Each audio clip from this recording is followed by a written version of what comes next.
Hello friends, welcome to the SNA classes. दोस्तों, आज की इस वीडियो में हम पॉलिटिकल साइंस के 20 मोस्ट इम्पोर्टेंट क्वेश्चन को डिस्कस करेंगे। लेकिन दोस्तों, आप इसे टेस्ट के रूप में भी ले सकते हैं। दोस्तों, मैं आपको 20 क्वेश्चंस के जितने एक्स्ट्रा फैक्ट होंगे वो सारे मैं आपको बताऊंगा, तो आप पूरा वीडियो को अंत तक जरूर देखिए। तो दोस्तों, चलिए स्टार्ट करते हैं। सबसे पहला प्रश्न है दोस्तों आज हमारा कि लोकसभा का प्रोटेम अध्यक्ष की नियुक्ति कौन करता है। दोस्तों, उससे पहले मैं आपको बता दूं कि अगर आपको किसी प्रश्न का आंसर आता हो तो उसका आंसर आप कमेंट बॉक्स में मुझे जरूर बताएं, ताकि दोस्तों इससे आपका भी रिवीजन होता चला जाएगा। ठीक है, तो दोस्तों इसका सही आंसर हो जाएगा ऑप्शन ए, यानी कि राष्ट्रपति। ठीक है दोस्तों, प्रोटेम स्पीकर जो होता है लोकसभा का, उसकी नियुक्ति राष्ट्रपति के द्वारा की जाती है। ठीक है, और दोस्तों आपको मालूम है कि प्रोटेम स्पीकर किसे नियुक्त किया जाता है। प्रोटेम स्पीकर उसे नियुक्त किया जाता है जो लोकसभा में सर्वाधिक लंबे समय तक गुजारा हो, वह लोकसभा में मतलब टाइम स्पेंड किया हो, उस व्यक्ति को प्रोटेम अध्यक्ष के रूप में अपॉइंट किया जाता है। ठीक है दोस्तों, अगर हम लोकसभा की बेसिक कुछ जानकारियों की बात करें तो जैसा कि आप सभी को मालूम होगा कि लोकसभा को निम्न सदन या अस्थायी सदन के नाम से भी जाना जाता है। ठीक है, और दोस्तों इसमें कुल अधिकतम संख्या कितनी होती है, तो 552 जो है लोकसभा में अधिकतम संख्या होती है। ठीक है दोस्तों, कई बार प्रश्न में पूछा जाता है कि लोकसभा की जो अधिकतम संख्या है यानी कि 552 है, उसमें से 530 कहाँ से लाए जाते हैं। तो दोस्तों 530 जो है ये राज्यों से लाए जाते हैं, और 20 जो सदस्य होते हैं वो केंद्र शासित प्रदेशों से लाए जाते हैं। ठीक है, और दो जो बाकी बचते हैं, दो वो राष्ट्रपति के द्वारा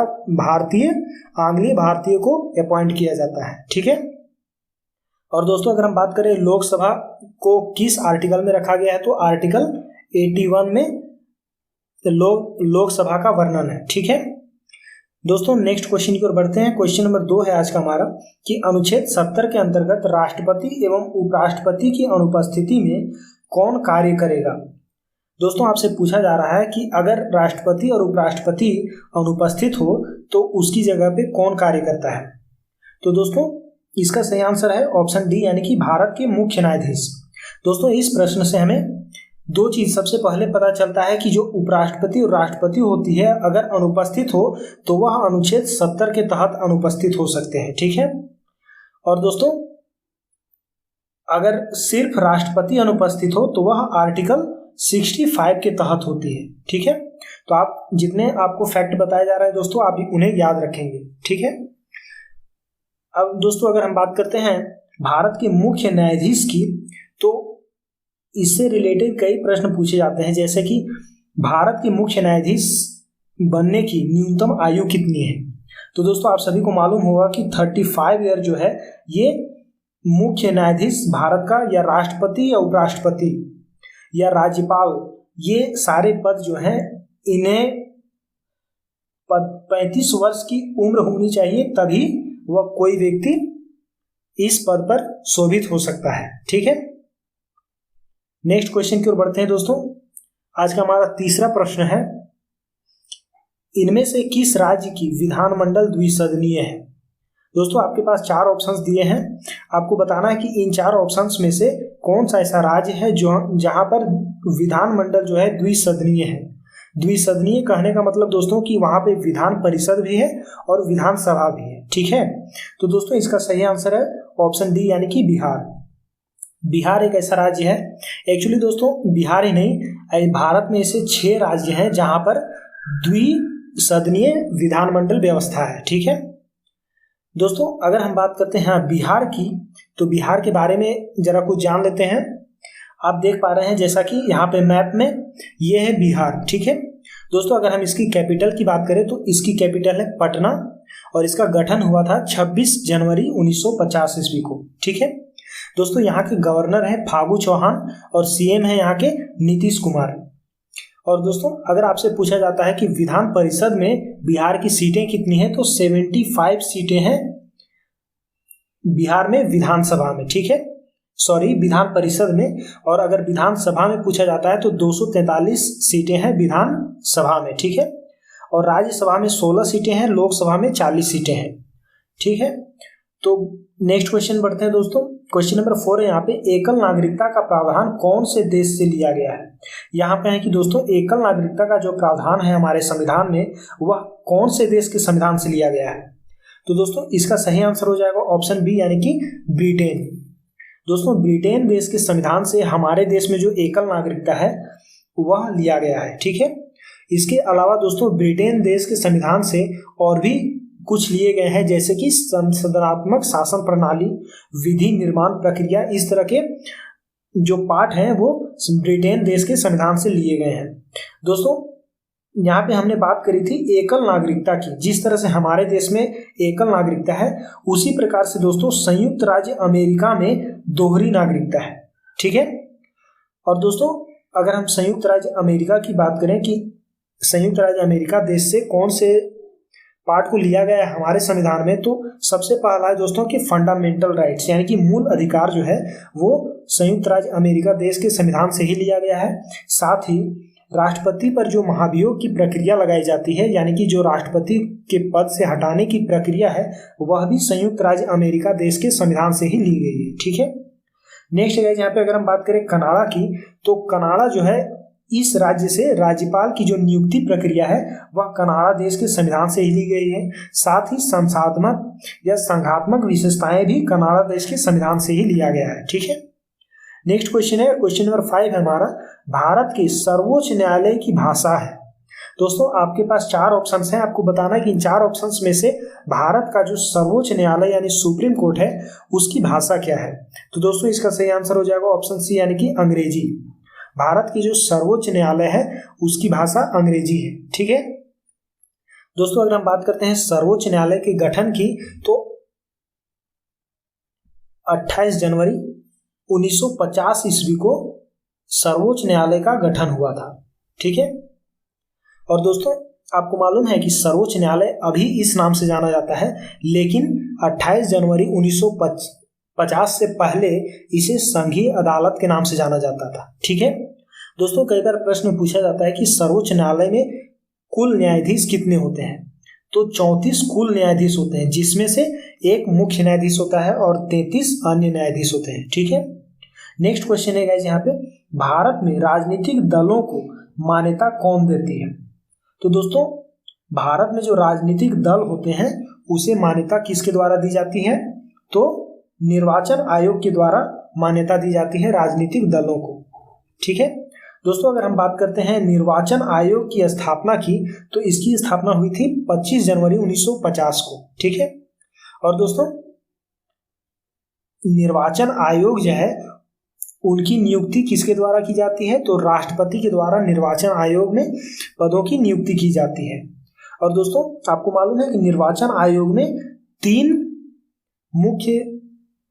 तीन जो है सदस्य होते हैं, या हम कहें कि 3 चुनाव आयुक्त होते हैं, ठीक है। निर्वाचन आयोग में 3 चुनाव आयोग होते हैं, जिसमें से एक मुख्य चुनाव आयुक्त होता है और 2 अन्य चुनाव आयुक्त होते हैं, ठीक है। दोस्तों कई बार प्रश्न में पूछा जाता है कि भारत के पहले चुनाव आयुक्त कौन थे, तो आपका आंसर हो जाएगा सुकुमार सेन, ठीक है। नेक्स्ट क्वेश्चन की ओर बढ़ते हैं दोस्तों। क्वेश्चन नंबर 7 है, इनमें से भारत का निर्वाचन आयोग क्या है। तो दोस्तों आपको बताना है कि इन 4 ऑप्शंस में से भारत का निर्वाचन आयोग क्या है। तो इसका सही आंसर हो जाएगा संवैधानिक निकाय, यानी कि दोस्तों हमारा जो निर्वाचन आयोग है वह संवैधानिक निकाय है, ठीक है। और दोस्तों आपको मालूम है कि संवैधानिक जो निकाय है ये अस्थायी निकाय है। इसे आर्टिकल 324 में नीति आयोग के बारे में बताया गया है, ठीक है। निर्वाचन आयोग के बारे में बताया गया। आर्टिकल जो 324 है इसमें निर्वाचन आयोग के बारे में उल्लेख किया गया है, वर्णन किया गया है, ठीक है। दोस्तों अगर हम बात करें निर्वाचन आयोग की स्थापना की, तो इसकी स्थापना कब हुई थी, 25 जनवरी 1950 ईस्वी को, ठीक है। नेक्स्ट क्वेश्चन है, सूचना का अधिकार कब पारित किया गया था। तो दोस्तों सूचना का जो अधिकार है इसे पारित किया गया था 2005 ईस्वी में, ठीक है। दोस्तों सूचना का अधिकार इसे राइट टू इंफॉर्मेशन भी कहा जाता है, यानी कि RTI भी कहा जाता है, ठीक है। और दोस्तों अगर हम बात करते हैं आरटीआई की, तो आरटीआई जो है इसे 15 जून 2005 को ही पारित किया गया था। 15 जून 2005 को आरटीआई को पारित किया गया था, लेकिन लागू कब किया गया था? तो 12 अक्टूबर 2005 को। ठीक है दोस्तों, आपको जितने फैक्ट बताए जा रहे हैं वो बहुत इंपॉर्टेंट है, तो आप इसे जरूर याद रखेंगे। ठीक है, नेक्स्ट क्वेश्चन देखते हैं। संविधान के अंतर्गत प्रथम आम चुनाव कब हुए थे? तो दोस्तों संविधान के अंतर्गत प्रथम आम चुनाव कब हुए थे? यहाँ कहें कि लोकसभा चुनाव कब हुआ था? तो दोस्तों इसका सही आंसर हो जाएगा ऑप्शन सी, यानी कि 1951 से 52 ईस्वी में। ठीक है दोस्तों, अब प्रथम लोकसभा चुनाव जो है इसकी अगर हम बात करें तो इसकी स्टार्टिंग हुई थी अक्टूबर के महीने में। 1951 के अक्टूबर महीने में स्टार्टिंग हुई थी प्रथम लोकसभा चुनाव की, और एंड हुई थी फरवरी 1952 ईस्वी में, इसीलिए 51 से 52 यहाँ पे दिया हुआ है। ठीक है दोस्तों, अगर हम बात करें लोकसभा के गठन की, तो लोकसभा का गठन हुआ था 17 अप्रैल 1952 ईस्वी को। ठीक है दोस्तों, आप ये सारे फैक्ट याद रखेंगे। नेक्स्ट क्वेश्चन देखते हैं। यहाँ पे क्वेश्चन नंबर 10 है, एक पवित्र दस्तावेज संविधान को किसने कहा था? तो दोस्तों एक पवित्र दस्तावेज संविधान को किसने कहा था? तो डॉक्टर भीमराव अंबेडकर ने संविधान को एक पवित्र दस्तावेज का नाम दिया था। ठीक है, साथ ही दोस्तों भीमराव अंबेडकर जो है ये संविधान में जो कई प्रकार के समिति बनाए गए थे उनमें से एक प्रारूप समिति था, जिसके अध्यक्ष के रूप में भीमराव अंबेडकर को भी अपॉइंट किया गया था। ठीक है, नेक्स्ट क्वेश्चन देखते हैं। भारत की संविधान सभा का गठन किसके तहत किया गया था? तो दोस्तों भारत की जो संविधान सभा का गठन है वह किसके तहत किया गया था? तो इसका सही आंसर हो जाएगा दोस्तों ऑप्शन बी, यानी कि कैबिनेट मिशन योजना के तहत। ठीक है दोस्तों, अब यहाँ एक वर्ड है संविधान सभा, इसके बारे में जान लेते हैं। तो सबसे पहला जो दोस्तों संविधान सभा का जो गठन हुआ था वो 6 दिसंबर 1946 को हुई थी। संविधान सभा का गठन, अगर हम बात करते हैं संविधान सभा की पहली बैठक कब हुई थी, तब 9 दिसंबर 1946 ईस्वी को संविधान सभा की पहली बैठक हुई थी। और कहाँ पर? तो दिल्ली के काउंसिल चैम्बर के पुस्तकालय भवन में हुई थी। ठीक है, नेक्स्ट क्वेश्चन है यहाँ पे, संविधान सभा की प्रथम बैठक कब की गई थी? तो दोस्तों जैसा कि अभी हमने बताया कि संविधान सभा की प्रथम बैठक कब की गई थी, तो ये की गई थी 9 दिसंबर 1946 ईस्वी को। ठीक है, और दोस्तों 9 दिसंबर 1946 ईस्वी को ही संविधान सभा का अस्थायी अध्यक्ष के रूप में डॉक्टर सच्चिदानंद सिन्हा को चुना गया था, क्योंकि उस वक्त वहां पर सबसे बुजुर्ग व्यक्ति डॉक्टर सच्चिदानंद सिन्हा ही थे। ठीक है दोस्तों, आपको मालूम है कि 9 दिसंबर 1946 के 2 दिन बाद यानी कि 11 दिसंबर 1946 को डॉक्टर राजेंद्र प्रसाद को संविधान सभा का अस्थायी अध्यक्ष के रूप में चुना गया था। साथ ही आपको एक चीज यहाँ से और याद रखना है कि 24 जनवरी 1950 को संविधान सभा की जो अंतिम बैठक हुई थी उसी दिन डॉक्टर राजेंद्र प्रसाद को भारत का प्रथम राष्ट्रपति चुना गया था। ठीक है, नेक्स्ट क्वेश्चन है यहाँ पे, संविधान की प्रारूप समिति के अध्यक्ष किसे चुना गया था? तो दोस्तों जैसा कि मैंने अभी आपको ऊपर ही बताया कि संविधान की जो प्रारूप समिति थी उसकी अध्यक्ष थे डॉक्टर BR अम्बेडकर, यानी कि डॉक्टर भीमराव अंबेडकर। ठीक है, और दोस्तों प्रारूप समिति जो है इसका गठन कब किया गया था? तो 29 अगस्त 1947 को किया गया था। ठीक है, जिसमें कुल 7 सदस्य थे। नेक्स्ट क्वेश्चन यहाँ पे, इनमें से संविधान सभा के संघ समिति का अध्यक्ष कौन था? ठीक है, तो दोस्तों इनमें से इन 4 ऑप्शंस में से संविधान सभा के जो संघ समिति थे उसका अध्यक्ष कौन था? पंडित जवाहरलाल नेहरू, जो हमारे देश के प्रथम प्रधानमंत्री भी थे। ठीक है, और दोस्तों पंडित जवाहरलाल नेहरू जो है ये सबसे लंबे कार्यकाल वाले प्रधानमंत्री भी है। ठीक है, तो आप इसे याद रखेंगे। नेक्स्ट क्वेश्चन है गाइस यहाँ पे, क्वेश्चन नंबर 15 है, संविधान सभा के द्वारा भारतीय संविधान को कब स्वीकारा गया था? तो दोस्तों संविधान सभा के द्वारा संविधान को कब स्वीकार किया गया था? तो ये किया गया था 26 नवंबर 1949 ईस्वी को। ठीक है दोस्तों, 26 नवंबर 1949 को ही संविधान के कुछ आर्टिकल्स यानी कि कुछ अनुच्छेद जो है उसे लागू किया गया था। इनफैक्ट 15 ऐसे अनुच्छेद थे जिसे 26 नवंबर 1949 को ही लागू किया गया था, और बाकी जो बचे थे आर्टिकल्स या पूरे संविधान को हम कहें तो उसे 26 जनवरी 1950 को लागू किया गया था। ठीक है, नेक्स्ट क्वेश्चन का यहाँ पे, किस संविधान या हम कहें कि किस संशोधन से उद्देशिका में या प्रस्तावना में संपूर्ण प्रभुत्व संपन्न समाजवादी पंथनिरपेक्ष लोकतंत्रात्मक गणराज्य शब्द जोड़े गए थे? तो दोस्तों ये सारे शब्द जोड़े गए थे कौन से संविधान संशोधन के द्वारा? तो ये 42वें संविधान संशोधन के द्वारा जोड़े गए थे। दोस्तों आपसे पूछा जा सकता है कि 42वां संविधान संशोधन कब हुआ था?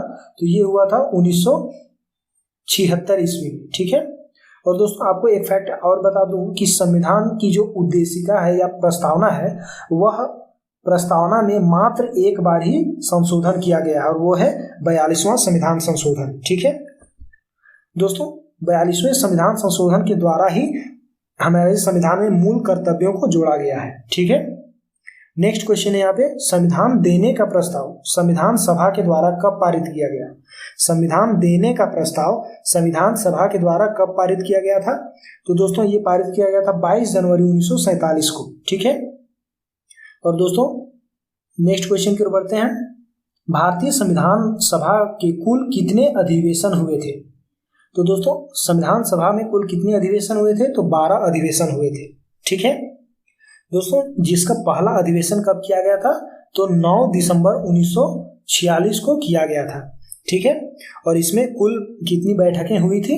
तो 105 बैठक हुई थी संविधान सभा में। और दोस्तों एक प्रश्न और पूछा जाता है कि संविधान, हमारे जो भारतीय संविधान है उसे निर्माण में कितनी समय लगी थी या कितने दिनों का समय लगा था? तो 2 वर्ष 11 महीने और 18 दिन का समय लगा था हमारे संविधान को बनने में। नेक्स्ट क्वेश्चन है, संविधान सभा कांग्रेस थी और कांग्रेस भारत था, ये सेंटेंस किसके द्वारा कहा गया था? तो दोस्तों ये कहा गया था ऑस्टिन के द्वारा। ठीक है, नेक्स्ट क्वेश्चन और आज का हमारा लास्ट क्वेश्चन है कि राजकीय चिन्ह कब से अंगीकृत किया गया था? तो दोस्तों राजकीय चिन्ह जो है इसे अंगीकृत कब किया गया था? 26 जनवरी 1950 को। ठीक है, जिस दिन संविधान लागू हुआ था। दोस्तों 22 जुलाई 1947 को राष्ट्र ध्वज यानी कि तिरंगा को अपनाया गया था, अंगीकृत किया गया था। ठीक है, साथ ही अगर हम 24 जनवरी 1950 की बात करें तो दोस्तों 24 जनवरी 1950 जो है इसे इस दिन राष्ट्रगान यानी कि जन गण मन को अपनाया गया था 24 जनवरी 1950 को।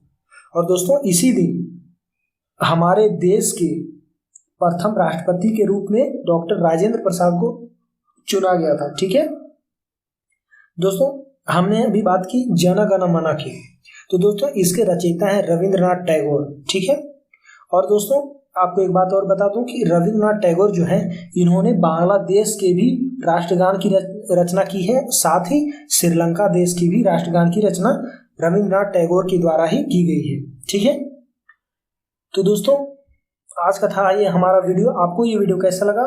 दोस्तों अगर अच्छा लगा तो प्लीज़ लाइक करें, और अगर आप इस चैनल में नए हैं तो चैनल को सब्सक्राइब भी जरूर करें। ठीक है, तो दोस्तों मिलते हैं नेक्स्ट वीडियो में एक इंटरेस्टिंग टॉपिक के साथ, कुछ इंपॉर्टेंट क्वेश्चंस के साथ। तब तक के लिए जय हिंद।